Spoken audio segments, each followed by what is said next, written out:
J'étais perdu dans ce monde, livré à ses convoitises. Je croyais que j'étais le prince de la terre, non, non. Mais j'étais esclave de ma chair, yeah, yeah. Je baladais, yeah, sans vraiment savoir où je devais aller. Perdu dans le péché, dans l'iniquité, yeah. J'étais une proie facile pour le diable, yeah. Mais mon âme crie à toi, viens. Sans toi je ne suis pas bien. Tu as rendu toute ma vie jolie, jolie, et mon Jésus, yeah, yeah. Mais mon âme crie à toi, viens. Sans toi je ne suis pas bien. Tu as rendu toute ma vie jolie. Voilà pourquoi je dis, allez, je vais y aller, oh. On m'a dit que tu es le chemin, Yahweh. Je veux que tu me tiennes par la main, Yahweh. Ne me laisse pas orphelin, allez, je vais y aller, oh. J'ai rencontré l'amour divin, Yahweh. Je veux le transmettre à mon prochain, Yahweh. Vrai, vrai, oh. Moi je vis pour Jésus, oh. C'est lui qui se donne à la croix pour moi. C'est lui qu'on a tagué, oh. Vrai, vrai, oh. Moi je vis pour Jésus, oh. C'est lui qui a porté mes fautes, mes erreurs. C'est lui qu'on a tagué, oh. No one know God, nobody's like you, oh God. No one know God, nobody's like you, oh God. No one know God, nobody's like you, oh God. No one know God. C'est lui qu'on a tagué, oh. C'est pour moi que Jésus a été crucifié. Il s'est donné à Golgotha, à la croix pour toi et moi. Et aujourd'hui elle est tombée sur moi. Sa grâce est tombée sur moi. Son amour est tombé sur moi. Et son esprit est tombé sur moi. Je ne m'y attendais pas. Sa puissance m'a localisé. Et son onction y est. Et même son amitié. Papa God, je veux te remercier. Mon Jésus est. Il est mon Jésus à moi. Mon Jésus, oh. Vrai, vrai, oh. Moi je vis pour Jésus, oh. C'est lui qui se donne à la croix pour moi. C'est lui qu'on a tagué, oh. Vrai, vrai, oh. Moi je vis pour Jésus, oh. C'est lui qui a porté mes fautes, mes erreurs. C'est lui qu'on a tagué, oh. I love you too much, oh. Too much, oh. I love you too much, yeah, lele. Too much, oh. I love you too much, oh. Too much, oh. I love you too much, yeah, lele. Too much, oh. Jésus, oh.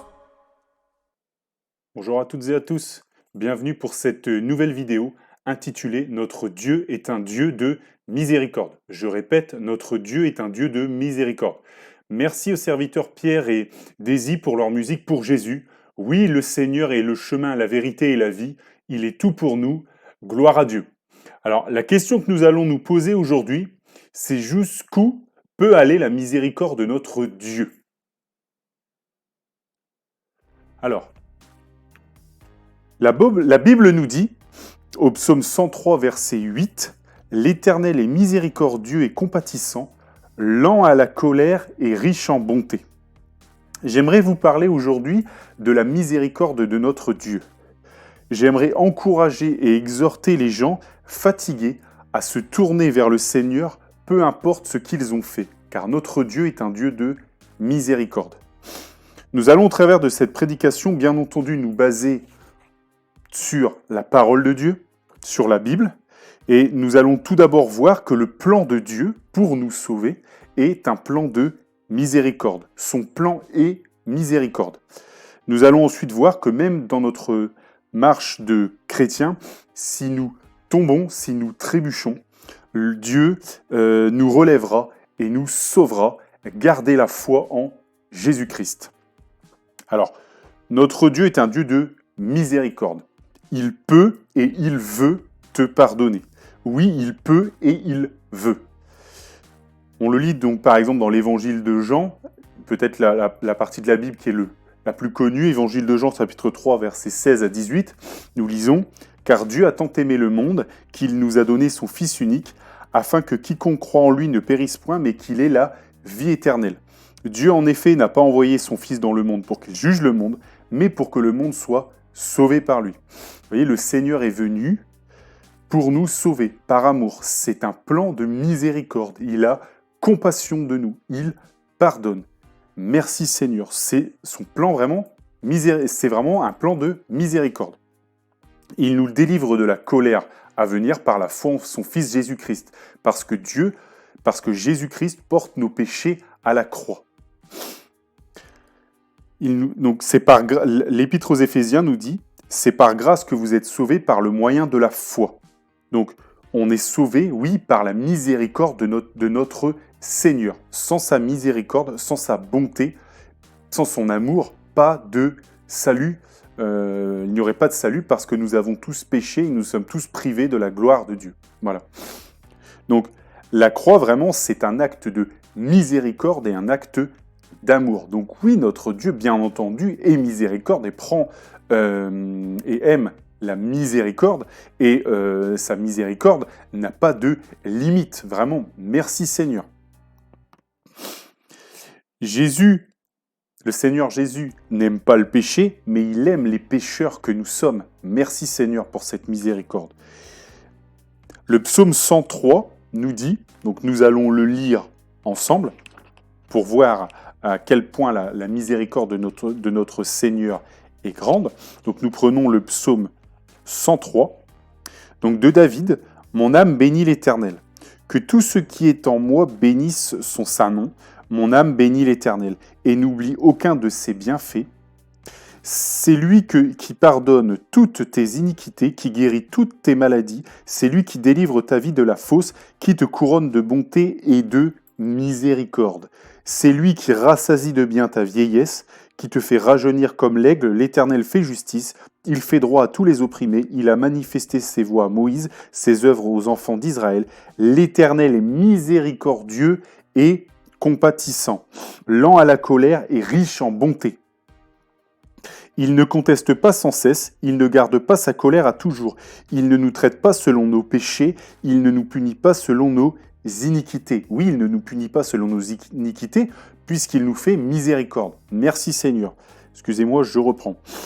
Mais autant les cieux sont élevés au-dessus de la terre, autant sa bonté est grande pour ceux qui le craignent.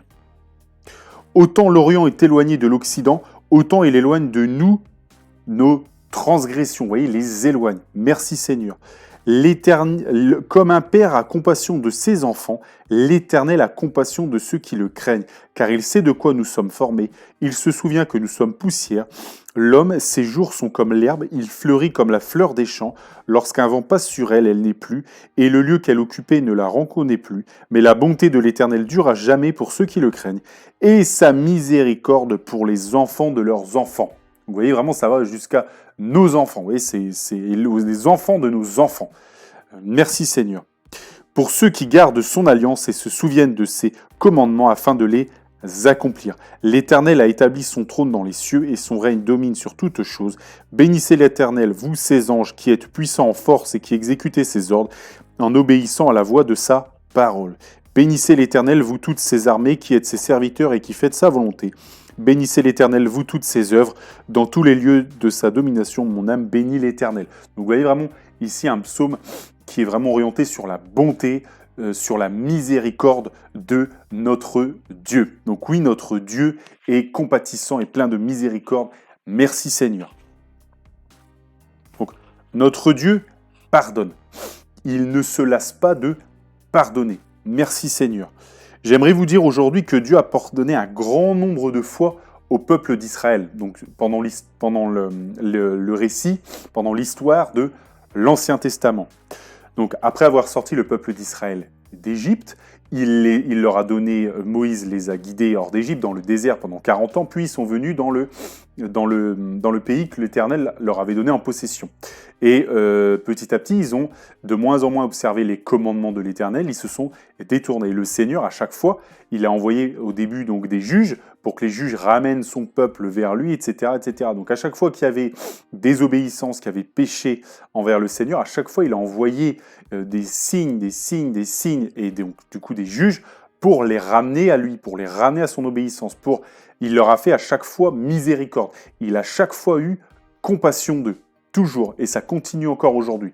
Et ça a été le point culminant, quelque part, de sa miséricorde, de sa bonté, de son amour. Bien sûr, ça a été à la croix, en portant nos péchés, puisque c'est vraiment une œuvre de compassion et de miséricorde, et c'est ça qui nous délivre par la foi en Jésus-Christ de la colère à venir. Donc oui, le Seigneur ne se lasse pas à la miséricorde, et par cet acte de justice à la croix, il donne à toutes les personnes qui le veulent, toutes les personnes qui acceptent le Seigneur Jésus-Christ, qui ont foi en lui, il leur donne la miséricorde, il leur donne le pardon des péchés, il leur donne accès à la vie éternelle. Gloire à Dieu. Vous voyez vraiment, miséricorde. Notre Dieu est miséricorde, et sa miséricorde n'a pas de limite, elle est incroyable. Donc, on a aussi, par exemple, donc pour reparler donc du fait que le Seigneur a pardonné son peuple d'Israël pendant très très longtemps et qu'il continue bien entendu à le faire, on a par exemple l'exemple d'Ézéchias dans le livre d'Ésaïe, chapitre 38, versets 1 à 8. Nous allons lire donc Ézéchias qui était un roi d'Israël et qui a obtenu la miséricorde du Seigneur. Donc chapitre 38, versets 1 à 8. Ésaïe, chapitre 38, versets 1 à 8. En ce temps-là, Ézéchias fut malade à la mort. Le prophète Ésaïe, fils d'Amoz, vint auprès de lui et lui dit « Ainsi parle l'Éternel, donne tes ordres à ta maison, car tu vas mourir et tu ne vivras plus. » Ézéchias tourna son visage contre le mur et fit cette prière à l'Éternel. « Ô Éternel, souviens-toi que j'ai marché devant ta face avec fidélité et intégrité de cœur, et que j'ai fait ce qui est bon à tes yeux. » Et Ézéchias répandit d'abondantes larmes. Puis la parole de l'Éternel fut adressée à Ésaïe en ces mots. « Va et dis à Ézéchias, ainsi parle l'Éternel, le Dieu de David, ton père. J'ai entendu ta prière, j'ai vu tes larmes. Voici, j'ajouterai à tes jours 15 années. Je te délivrerai, toi et cette ville, de la main du roi d'Assyrie. Je protégerai cette ville. Et voici de la part de l'Éternel le signe auquel tu connaîtras que l'Éternel accomplira la parole qu'il a prononcée. Je ferai reculer de 10 degrés en arrière avec le soleil l'ombre des degrés qui est descendue sous les degrés d'Achaz. Et le soleil recula de 10 degrés sur les degrés où il était descendu. » Donc là, vous voyez, on avait un roi qui était en proie par rapport au roi d'Assyrie. Le roi d'Assyrie l'assiégeait, etc. Le roi d'Assyrie était venu parce que le peuple d'Israël péchait. Le Seigneur a excité le roi d'Assyrie à venir en Israël parce que le peuple d'Israël s'était détourné du Seigneur, etc. Mais nous avions, vous voyez, un roi qui, lui, était... il s'est tourné vers le Seigneur et il l'a prié, voyez. Et le Seigneur a eu pitié de lui, il a eu miséricorde de lui, et en plus, il a eu miséricorde du peuple. Donc, c'est-à-dire que le roi d'Assyrie, du coup, est reparti, il a délivré le roi Ézéchias du roi d'Assyrie, et en plus, il a ajouté à la durée de sa vie 15 ans. Donc oui, notre Seigneur est plein de miséricorde, et sa miséricorde n'a pas de limite. Il peut rajouter des années à la vie pour des personnes qui allaient mourir. Donc voilà la miséricorde et la grandeur de la miséricorde de notre Dieu. Voilà, gloire à Dieu.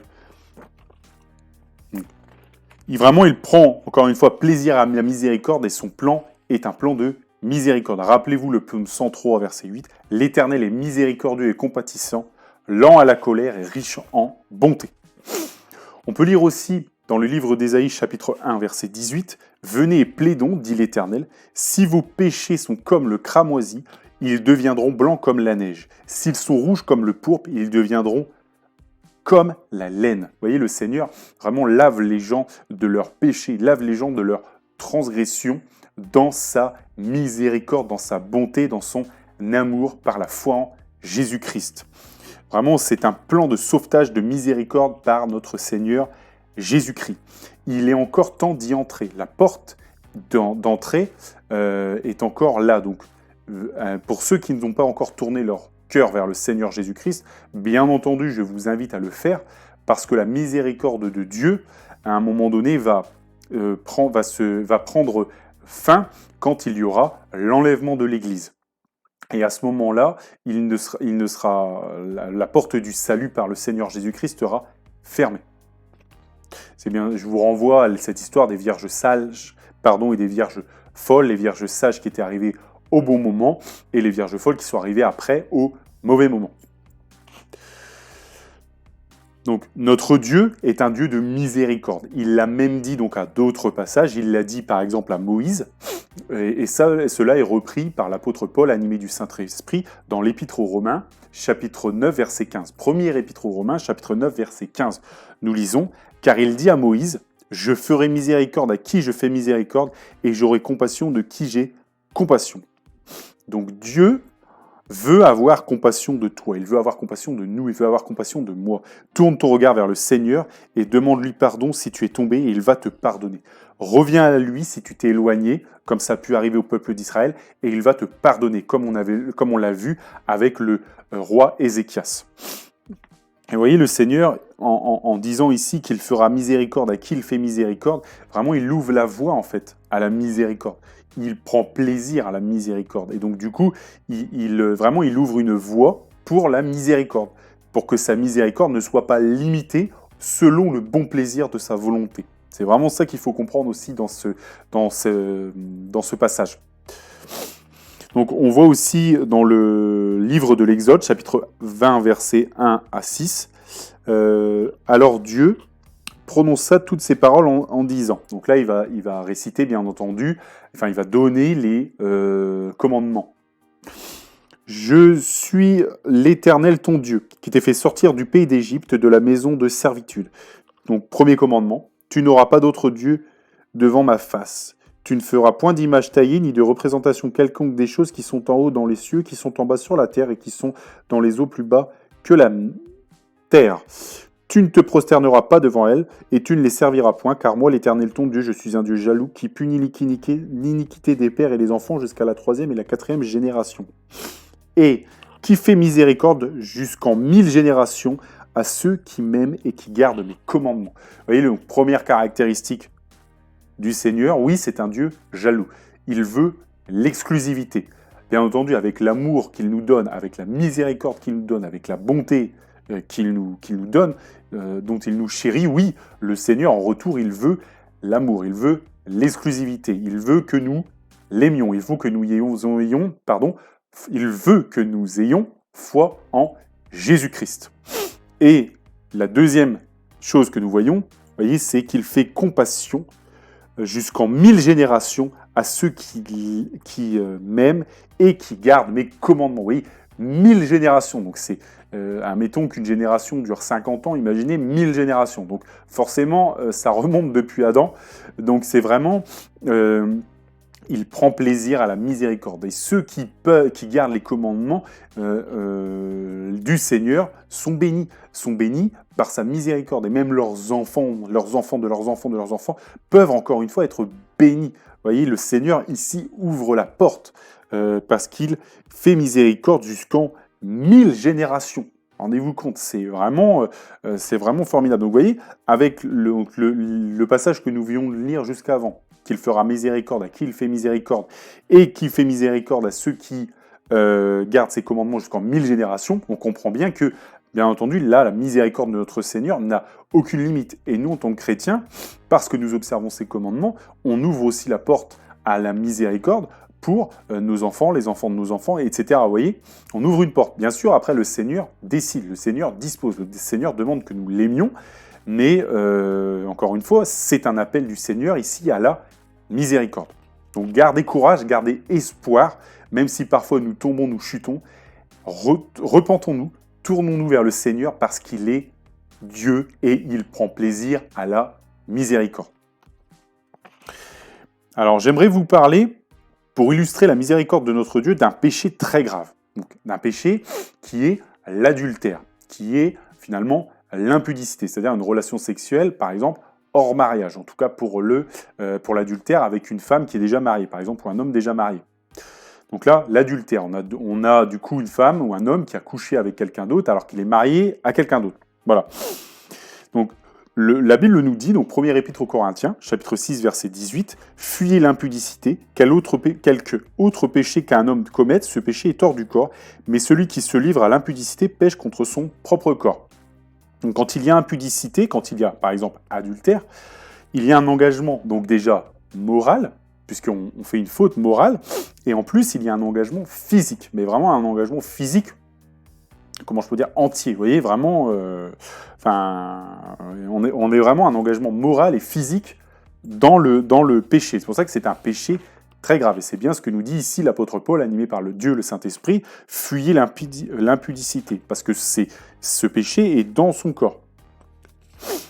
Donc, le livre des Proverbes nous en parle également. Il nous parle encore une fois de ce péché. Et du coup, après, on va illustrer, bien sûr, la miséricorde de notre Seigneur. On voit au Proverbe 7, chapitre 22. Proverbe 7, versets 22 à 27. Il se mit tout à coup à la suivre. Donc ça, c'est un homme qui était auprès d'une prostituée. Comme le bœuf qui va à la boucherie, comme un fou qu'on lie pour le châtier, jusqu'à ce que les flèches lui percent le foie, comme l'oiseau qui se précipite dans le filet sans savoir que c'est au prix de sa vie. Et maintenant, mon fils, écoutez-moi et soyez attentifs aux paroles de ma bouche. Que ton cœur ne se détourne pas vers les voies d'une telle femme, ne t'écarte pas dans ses sentiers, car elle a fait tomber beaucoup de victimes, et ils sont nombreux tous ceux qu'elle a tués. Sa maison, c'est le chemin du séjour des morts, il descend vers les demeures de la mort. Donc oui, l'adultère, l'impudicité, c'est un chemin qui mène à la perdition. Mais Dieu, dans sa miséricorde, nous sauve si nous avons foi en notre Seigneur Jésus-Christ et si nous nous repentons, bien entendu, de notre péché, que nous n'y retournons pas. Donc, j'aimerais vous parler donc de David par rapport à ce péché. Parce que David a commis le péché d'adultère. Il a été couché avec Bathsheba. Donc Bathsheba, c'était la femme de Uri le Héthien. Et un jour, David a vu cette femme, il la trouva fort belle, il la fit appeler et il coucha avec elle. Voilà, donc du coup, il a couché avec elle dans une relation, alors qu'en plus c'est déjà une femme mariée, donc du coup, on est dans l'adultère. On est même au-delà de l'impudicité, on est dans l'adultère.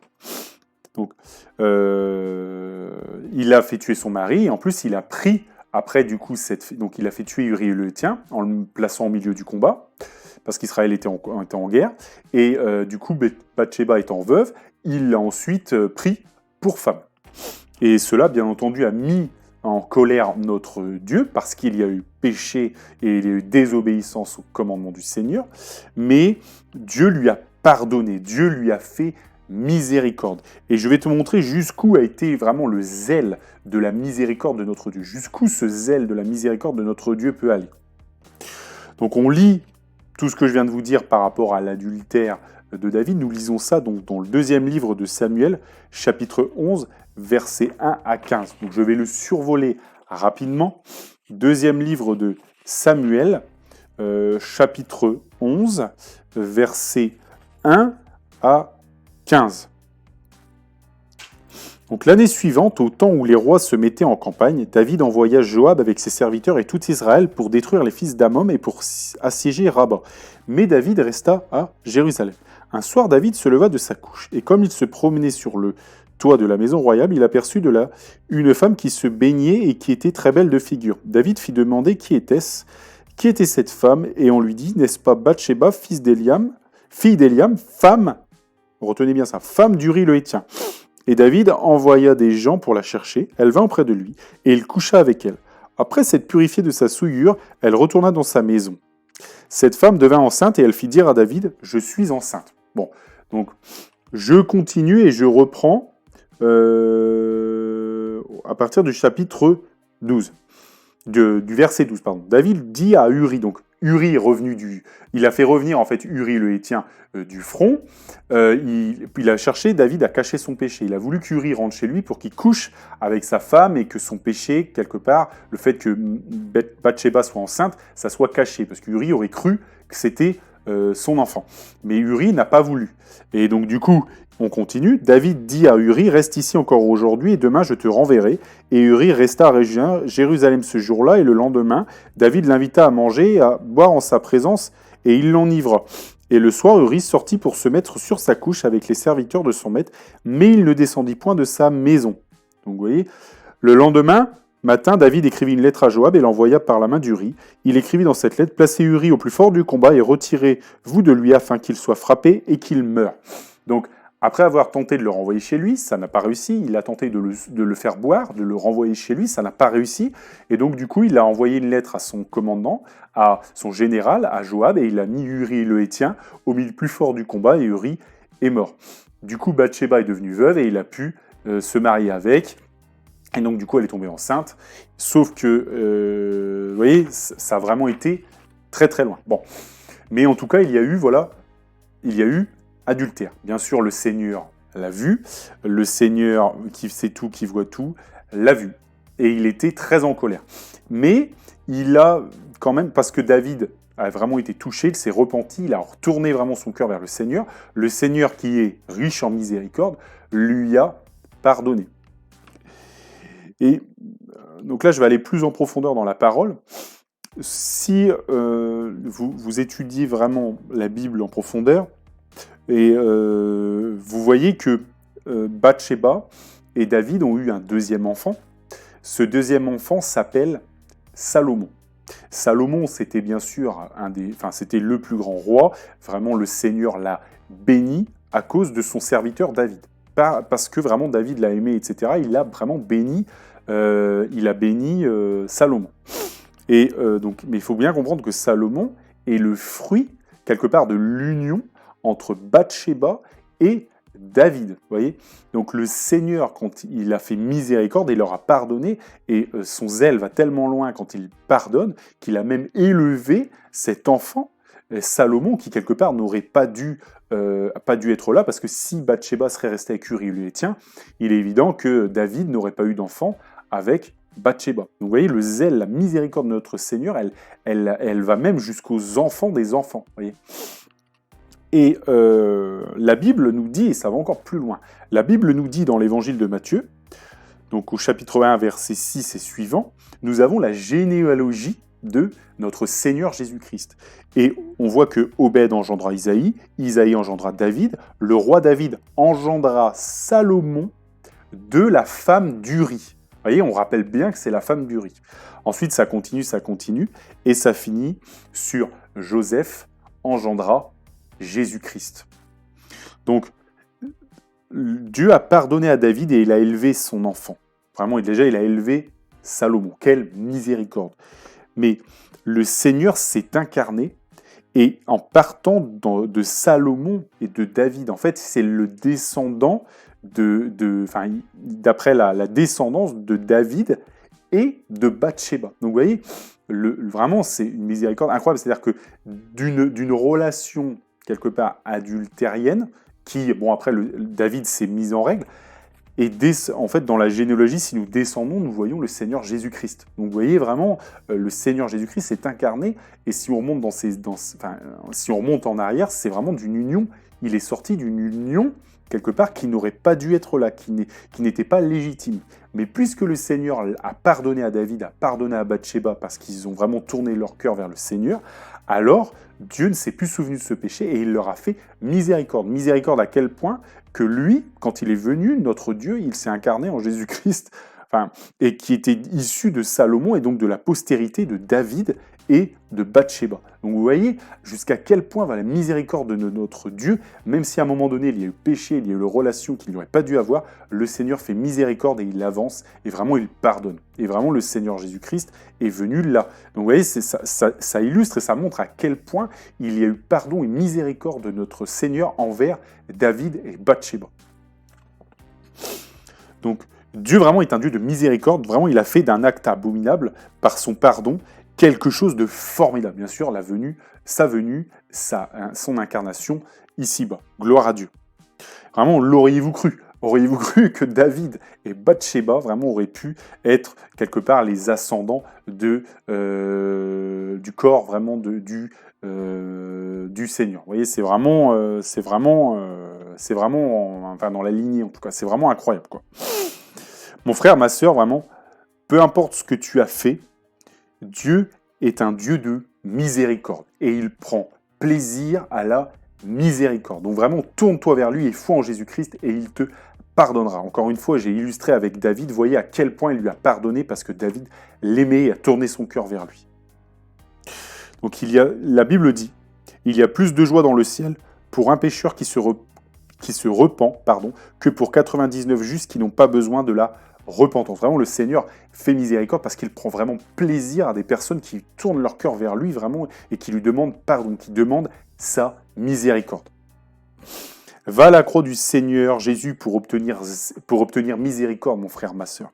Approchez-vous, la Bible dit, approchez-vous de Dieu et il s'approchera de vous. Approchez-vous du Seigneur Jésus-Christ et il s'approchera de vous. Il vous lavera de vos péchés, il vous sanctifiera par la foi en Jésus-Christ, parce que Jésus-Christ a porté tous nos péchés. Et le Seigneur, il prend plaisir, parce qu'il y a plus de joie pour 99, pour un seul pécheur qui se repent, que pour 99 justes qui n'ont pas besoin de la repentance. Vous voyez, imaginez, vraiment, il veut illustrer le Seigneur, la joie que ça lui procure de faire miséricorde et d'avoir vraiment quelqu'un qui se tourne vers lui, qui l'aime. Que Dieu vous bénisse dans le nom de Jésus et que toute la gloire lui revienne.